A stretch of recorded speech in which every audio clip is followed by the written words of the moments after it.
Hello, everyone. Welcome. This is episode 5 of season 2 of the Random Album Review. For those of you who do not already know, I'm Larry. And I'm Brian. And the way this works is each week Brian and I alternate choosing an album for the other person to listen to for the first time in its entirety. Because, some songs are popular. They've heard them before. We've heard them before. We hang out with each other a lot. We hear each other's music a lot. It happens. We get on camera, we talk about it a little bit, and it, kind of leads to some honest, genuine discussion about the music from somebody who knows the music and somebody who doesn't. So you get kind of both sides of it. Pretty simple. This week, I got to choose Brian, and I selected the second studio album, the second studio album from Paramore. Riot, with an exclamation point, don't forget it. With an exclamation point, yes. So I guess it would more be like, Riot! I'm sorry. I guess. It released June 12th of 2007. I was 5. You were also 5. No, I was 4. No, you were 5. June 12th of 2007? June? Oh, I read April. Sorry, I don't know. No. I thought I heard April. My bad. Yeah, no, I was 5, yeah. Yeah, you were 5. I don't know months yet. The album was recorded January to April of 2007.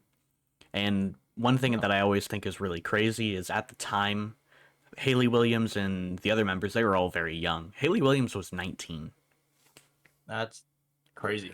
What? She was signed. Wow. And this is one of the things that I hate about the music industry because it's really predatory on kids. But she was signed to a record deal at 14. She's making that bank. Not really. She's a child. She was a child. She wasn't paid enough. It was a 20-year-long contract. It ended last year. At the end of last year, Paramore is finally not signed to a label. And that's why I say it's predatory, because it was a locked-in contract for 20 years. They couldn't ask for more money or anything. It just... Anyway.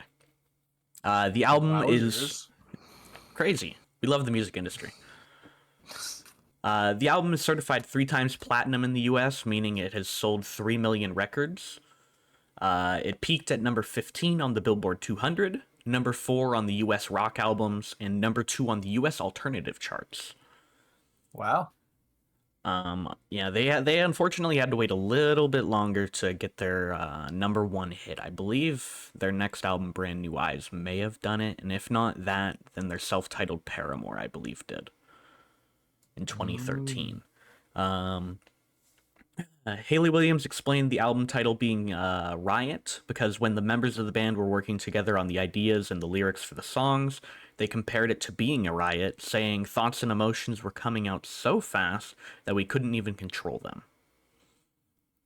I guess it happens.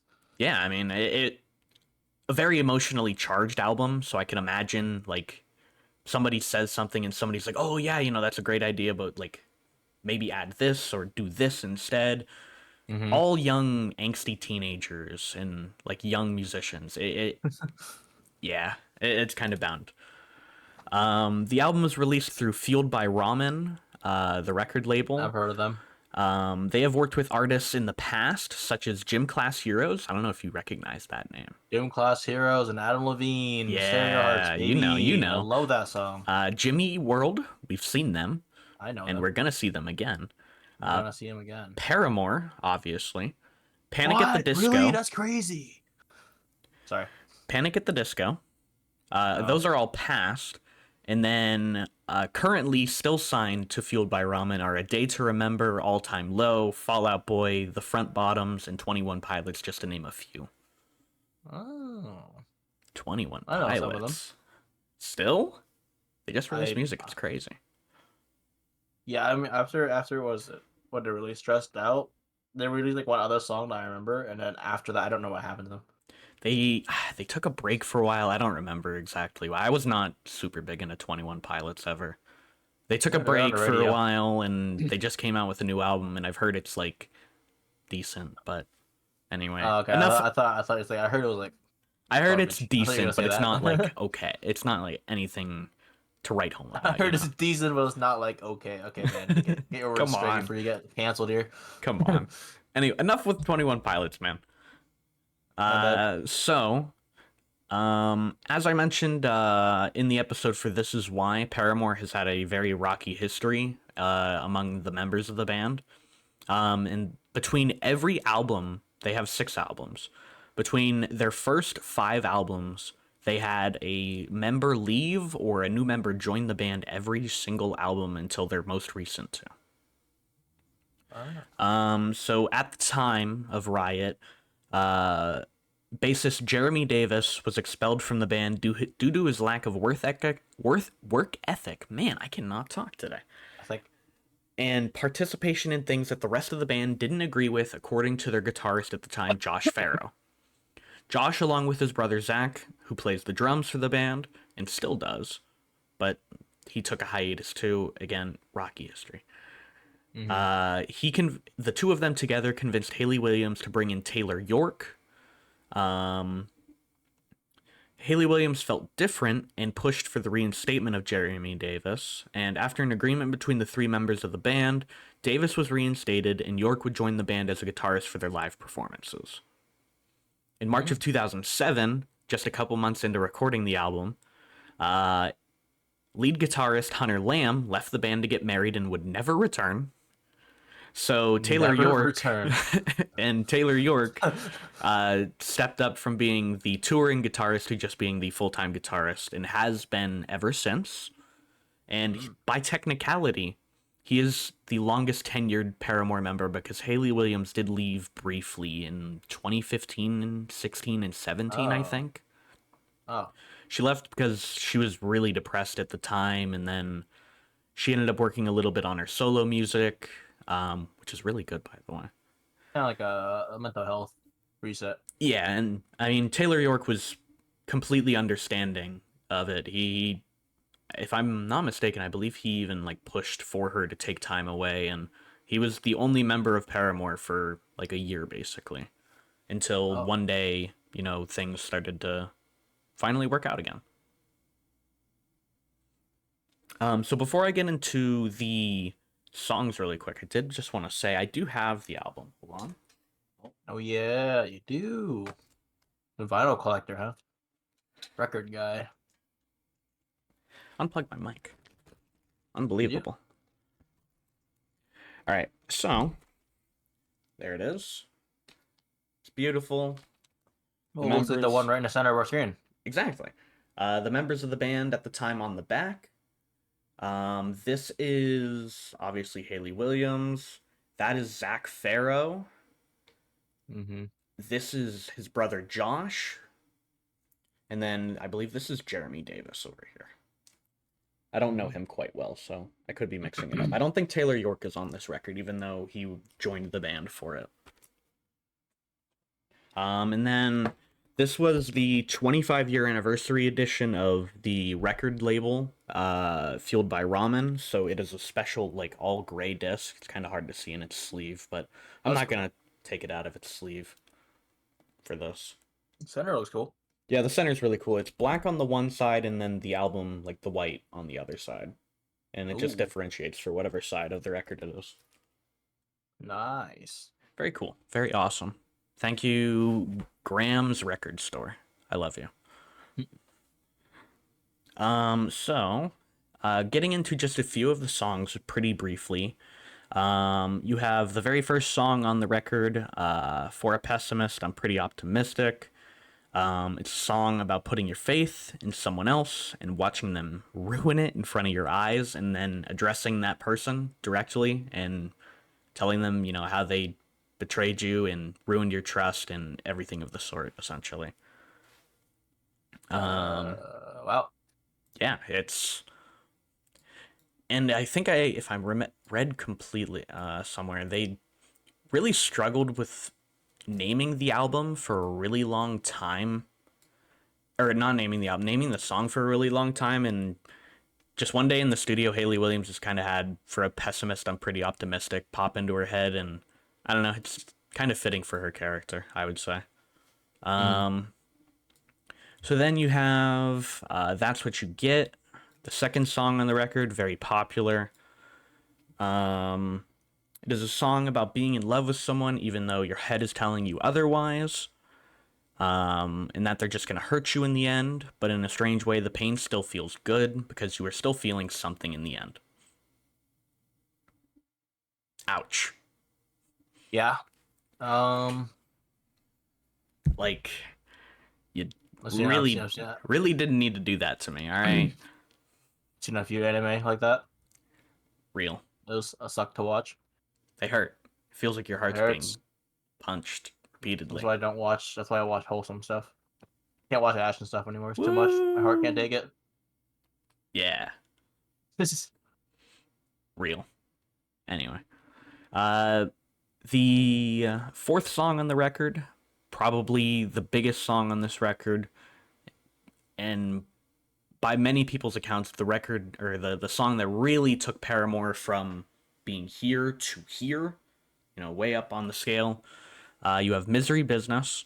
It is a song about being an angsty teen and watching someone you love be with someone else, but later on going to quote unquote steal that person from the other, person in the relationship and sort of rubbing it in their face.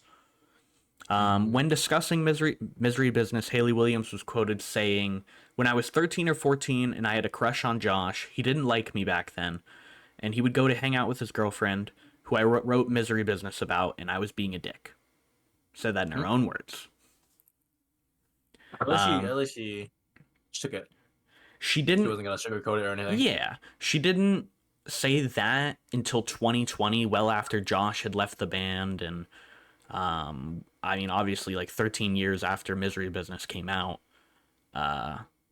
But she's very open about this song, and I'll get into that very briefly here. Mm-hmm. So during a live performance on September 9th, 2018, Paramore announced that they would no longer be performing Misery Business during any of their live shows for the time being because it didn't align with their views anymore. There's Mm-hmm. a line in the song, I believe it's like the very first line in the second verse, and it uses the word whore to describe the other person. And Haley Williams has gone on to say that she feels it's very misogynistic, basically, and she doesn't feel that it's right anymore. Mm-hmm. So she chose to forego performing the song.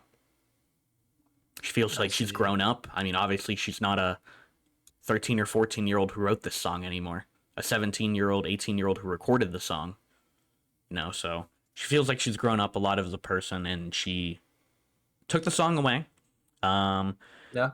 But in 2022, 4 years later, at Coachella, the song would reappear during an acoustic performance with a special guest, Billie Eilish.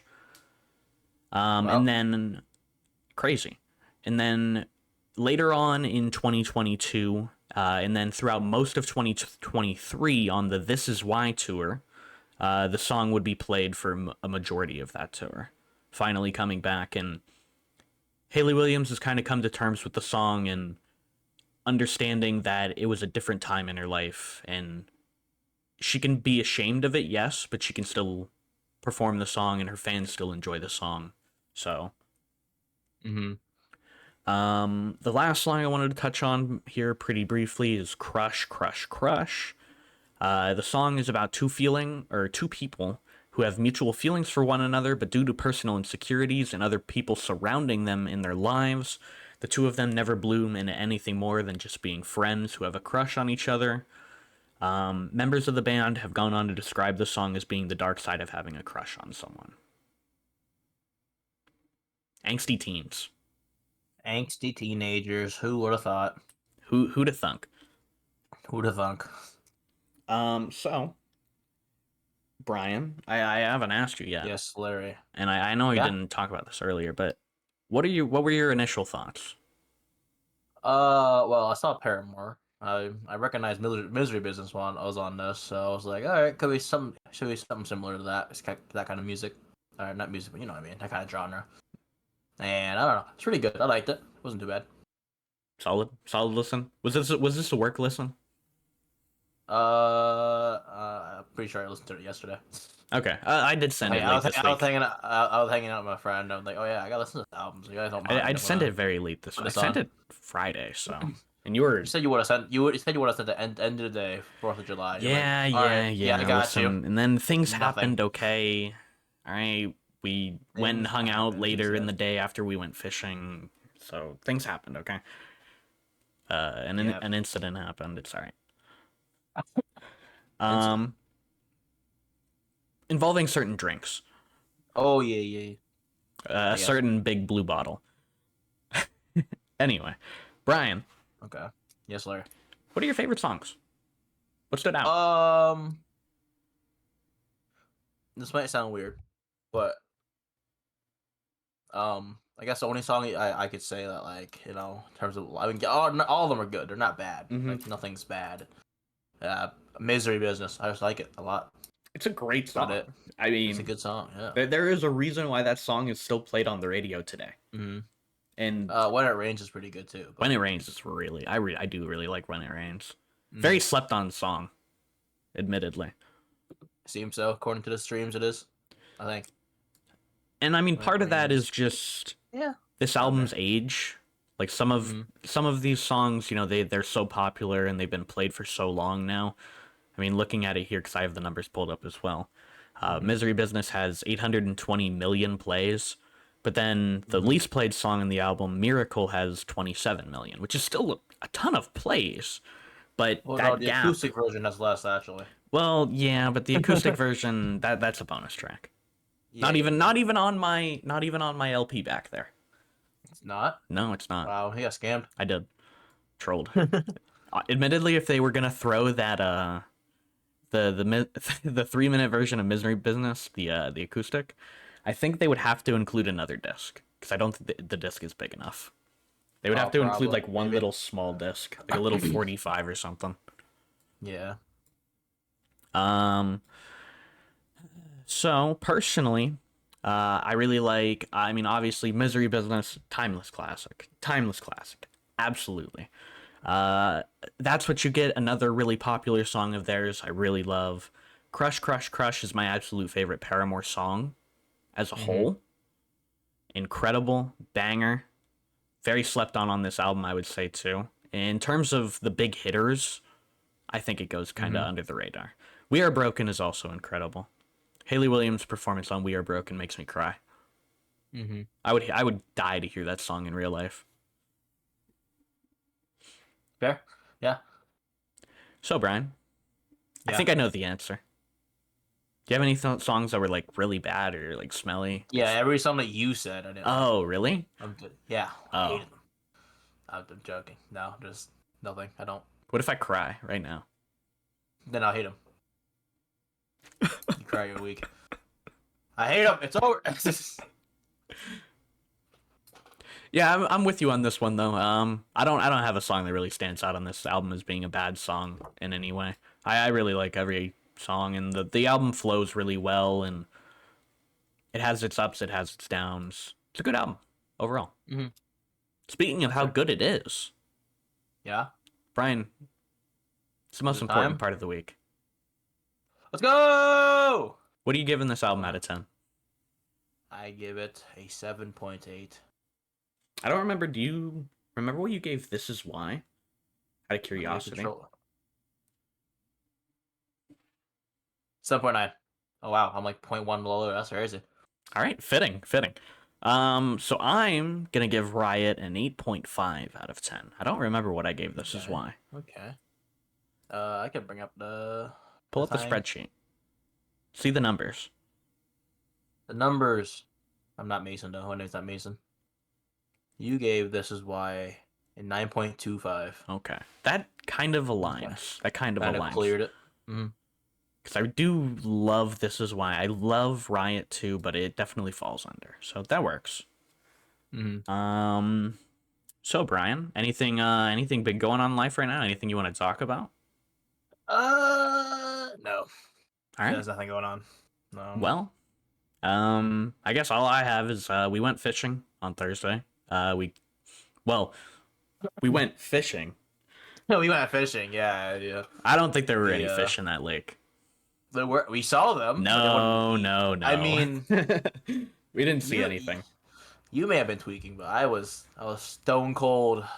No, no. There were just no fish there. Certainly not our But, fishing skill. yeah. I did get one thing out of it though. I got a really nice sunburn. You can like kind of see the shade difference in my arm, just a little. But yeah. Well, if you guys enjoyed this episode, please leave a like, comment, subscribe, give us a positive review on Spotify, Apple. I don't know. Just let us know. Be Let nice us know to what us, you please. think, or Be don't. nice to us. Admittedly, you don't have to. True. You can just Give us be rude, I feedback. That's guess. what we're here for. If you don't Yeah, like we gotta something, try let our us know. best. We're new to this, relatively.